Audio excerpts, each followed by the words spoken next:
সাবরুমে আবারও দেবালয়ে চুরি, ক্ষোভে ফুঁসছে এলাকাবাসী। দেবালয় থেকে বারবার চুরির ঘটনায় চরম উত্তেজনা ছড়িয়েছে।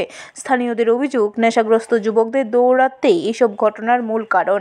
গতকাল রাতে শহরের অন্যতম প্রাচীন ধর্মীয় প্রতিষ্ঠান সাবরুমের রামকৃষ্ণ সেবাশ্রম থেকে চুরি যায় বিভিন্ন মূল্যবান উপকরণ, যার মধ্যে ছিল মৃদঙ্গ, হারমোনিয়াম, কাঁসার ঘণ্টা, গীতা ভাগবত সহ অন্যান্য সামগ্রী। এই ঘটনার পর স্থানীয়দের মধ্যে তীব্র ক্ষোভ সৃষ্টি হয়েছে।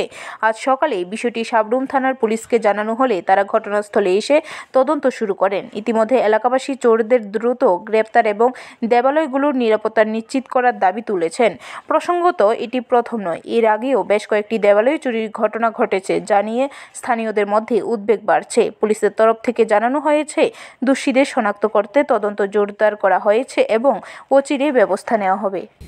আমাদের ছেলেরা সকালবেলা ঠাকুর ঘরে পূজা দিতে এসে দেখলো যে আমাদের আশ্রমের কিছু জিনিস মিসিং আছে।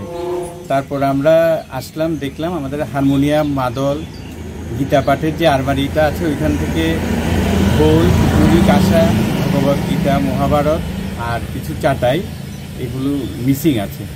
তখন আমরা পুলিশকে জানালাম, ওনারা এসে দেখে গেছেন এবং তদন্ত করে গেছেন। ব্যুরো রিপোর্ট, খবর ত্রিপুরা।